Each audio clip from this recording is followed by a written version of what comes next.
Welcome to Donmar TV News Channel. Okay, itong balita natin ngayon ay very good news. Good news ito sa ating mga BBM supporters. Hindi kayo manghihinayang sa pag-click dito ng video na to dahil good news ito. Okay? So ang good news natin ay itong Publicos survey. Okay? Itatalakay natin 'yan.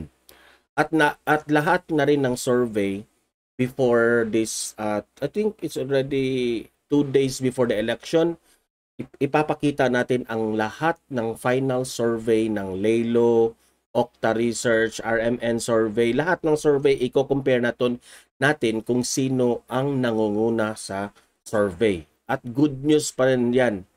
Ipapakita natin yan kung bakit si BBM ang good news natin dyan. Okay? At itatalakay natin itong banat ni Leni Robredo. No, 2 days na lang ang eleksyon pero may banat pa rin itong si Leni Robredo kay BBM. Binabanatan pa niya, guys. No? So itatalakay natin 'yan. Okay? Pero bago natin 'yan itatalakay, mag-like and share this video. Okay? Like muna tayo sa YouTube natin. Like. Okay? Para 'yan, guys, ay parang kakalat itong video na to sa YouTube algorithm para kakalat ito sa BBM supporters at sa mga friends and families natin. Okay? It's very important, guys, na mag-like po kayo. So, like and share this video. Okay? So tapos na. Okay. Pero bago natin itatalakay yung news natin, i-explain ko sa inyo, meron akong ipapakita sa inyo na video clips ni Bongbong Marcos na nakaka-inspire. Okay? Excited na tayong bumoto ngayong May 9 election. Tapos mag-watch pa tayo dito sa video na ito na ipapanood ko sa inyo. Okay? Let's all watch this video. Mag-comment, mag-react sa video na ito. Okay? Masaya ito. Etong rally natin ngayon, ito na ang kahuli-hulihang rally na gagawin sa kampanya para sa halalan sa Lunes. Inilit ko na dapat gawin ang mass rally dito sa Isabela. Sa pagsalubong ninyo, hindi ako nagkamali sa pagpili.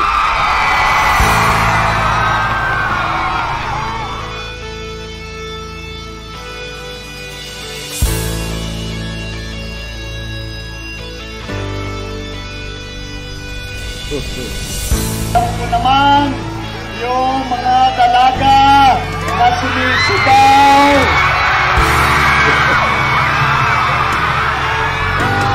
Biruin mo yung maliit na bata. Imbis na akong pinunta magpa-picture, si Sandro nagpa-picture.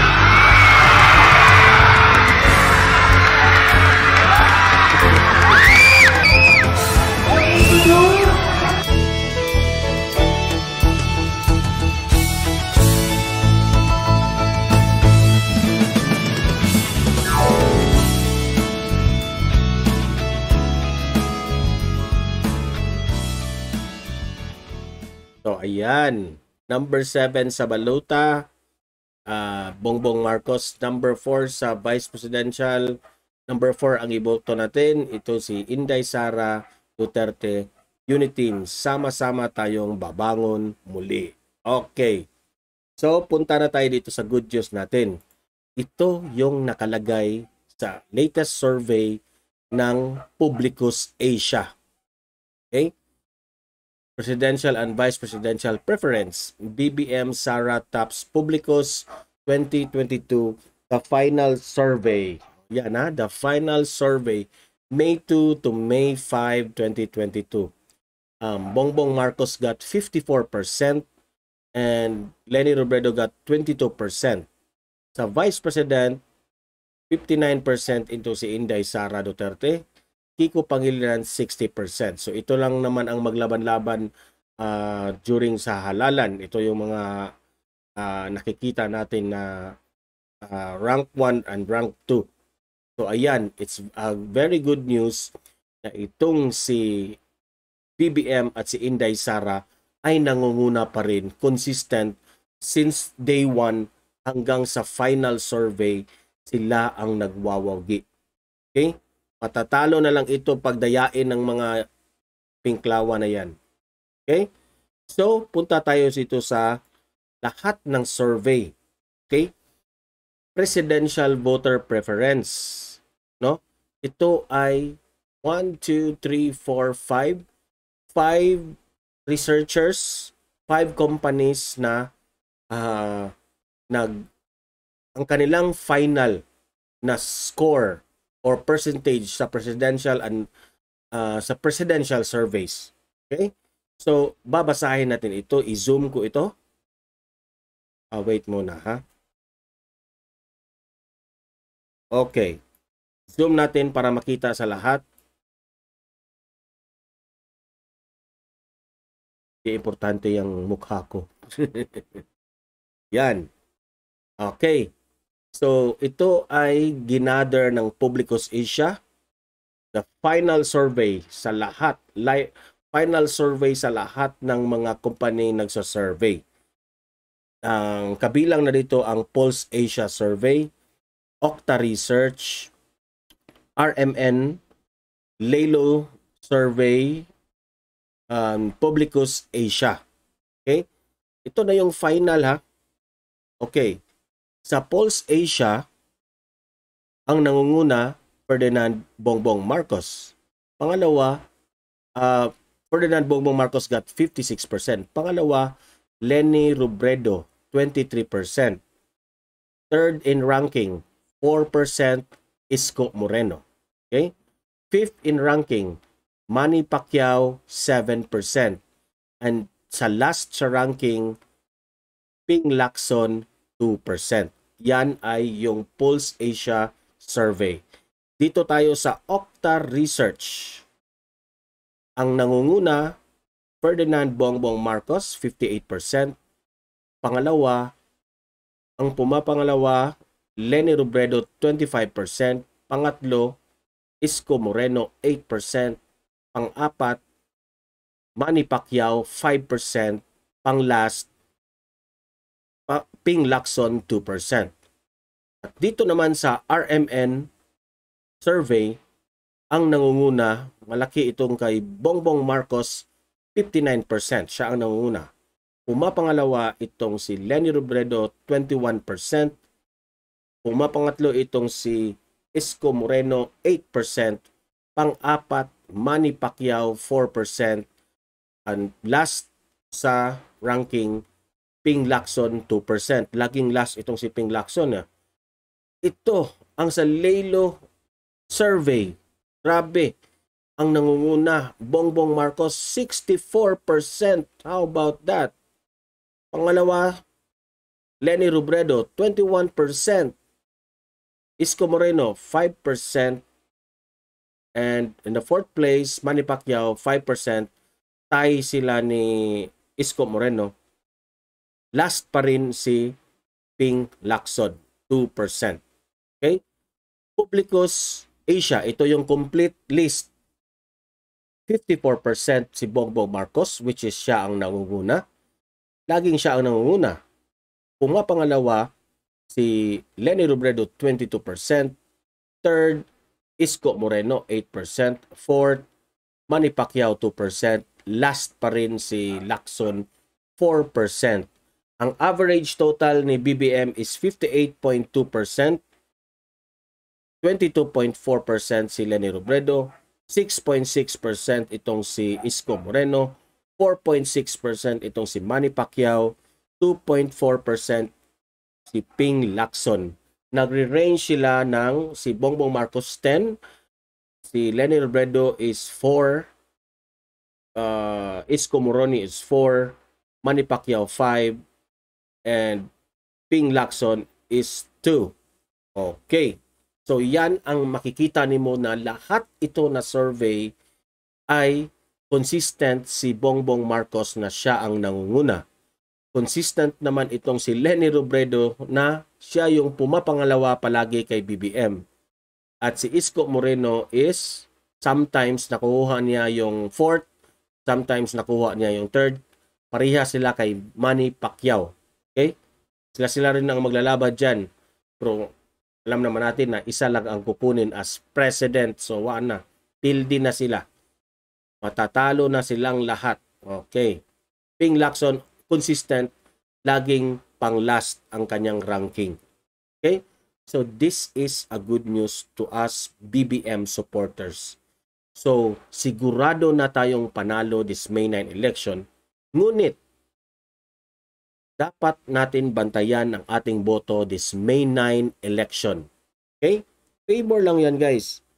Bantayan natin ang ating boto dahil hindi natin malaman kung ano ang mangyari during election, kung ano ang mga desperadong mga kalaban ni BBM, kung ano ang gagawin nila. Okay? So, very important na bantayan natin ang ating boto. Okay? So, dito tayo sa bumirit pa itong si Leni Robredo before 2 days before election, may banat pa rin kay BBM.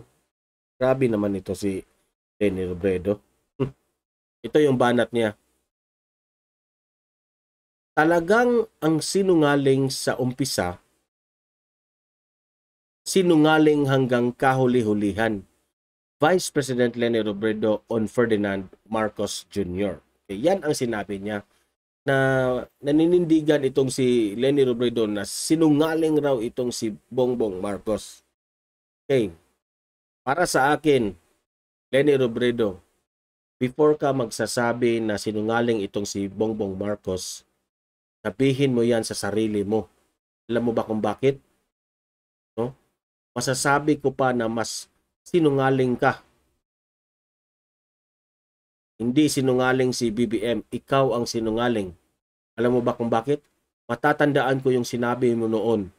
Maraming reporter, maraming media ang nagtatanong sa inyo kung tatakbo ka bang presidente, pero sabi mo hindi ka tatakbo kasi wala sa plano. Nandyan pa yan sa YouTube, anuhin mo, i-search mo. Wala kang planong tatakbo, wala kang planong tumakbo kasi wala sa plano mo yan. Pero anong nangyari ngayon? Tumakbo ka. Sinungaling ka. Oh. Puro ka pa as if na hindi ka tatakbo, pero tatakbo rin naman. Siya naman ang nangunguna na sabi niya, ha, hindi siya tatakbo, pero siya ang nauna doon sa COMELEC na file. Grabe. So sinong sinungaling ngayon, Leni Robredo? Okay? Before mo yan sabihin kay Bongbong Marcos, before ka magtuturo kay sa kanya na sinungaling, yung isa kay BBM, yung tatlo nakaturo sa inyo. Sinungaling ka. Oh, yung tatlo nakaturo sa sarili mo, Leni Robredo. Ikaw ang sinungaling, hindi si BBM. Okay? Kung magsabi ka man na nagsisinungaling itong si BBM, idetalyado mo kung saang sulok o saang mga sinasabi ni Bongbong Marcos na nagsinungaling ito. Wala kang exact detail kung ano ang sinabi niyang nagsisinungaling. Oh, baka yung iba dyan, sabi nyo, patungkol dyan yan sa sinabi ni Bongbong Marcos na yung dinaya siya sa eleksyon noong 2016. Ang sa akin naman, i-defend kong si Bongbong Marcos, ha? Oo nga, natalo si Bongbong Marcos sa korte. Pero si Bongbong Marcos, meron siyang ebidensya na nadaya siya sa 2016. Inipresent niya yan sa korte. Okay? Sabi ni Leni Robredo, nanalo siya sa korte. Yes, that's true. Sabi pa nga niya, na 15-0 daw ang score. Yung judge, 15 out of 0. 15 yung naniniwala na si Leni Robredo ay talagang nanalo at 0 ang naniniwala. Walang naniniwala na si BBM ay dinaya. Okay? So, yan ang sabi ni Leni Robredo. Ang sa akin, kahit nanalo ka sa korte, no? Na talagang ikaw raw ang nanalo, okay lang yan. Si Bongbong Marcos has accepted and respect the decision of the court. Walang problema yan kay BBM. Ang sa kanya lang is meron siyang ebidensya, inipresent niya sa korte yan, pero wala na siyang magagawa kung ang korte ay maniniwala o hindi. Pero ikaw yung pinili ng korte na mananalo, na hindi ka raw dinaya. So wala na kami dyan. Ang kay BBM lang, nag-present lang siya. Kung hindi tinanggap o tinanggap yung ebidensya, walang magagawa si BBM. Okay?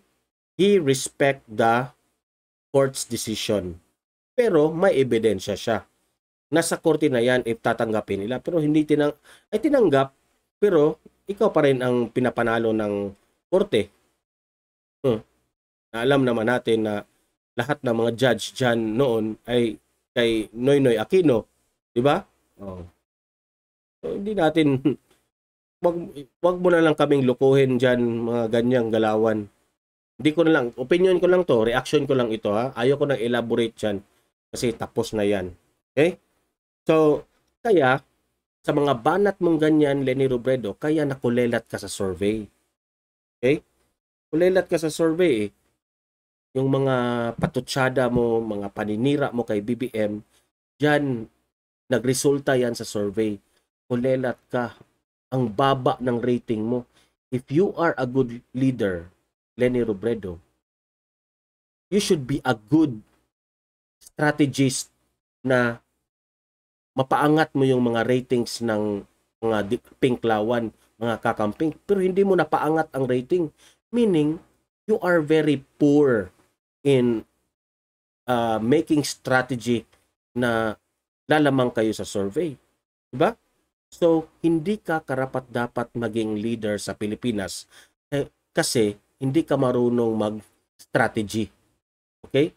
Kaya ang pinili ko this May 9, 2022 election ay si BBM. Kasi siya ang mas magaling kay Leni Robredo, and that's final. Obviously. Okay? So, hanggang dito na lang itong video na ito. We concluded na si BBM ay mas magaling kay Leni Robredo, kaya kami boboto kay Bongbong Marcos this May 9 election. Okay? Like and share this video and mag-subscribe na rin sa channel ko Donmar TV and hit the notification bell para updated kayo sa mga latest BBM news na kagaya nito. Mga galawang papolitiko na ma-update kayo. Okay? Like and share and subscribe. Tapos na? Okay, so hanggang dito na lang itong video na ito. Hope na sa mabuti kayong kalagayan. See you in my next video. Guys, mahalin natin ang Pilipinas. Mananalo na si BBM at mabuhay ang Pilipinas.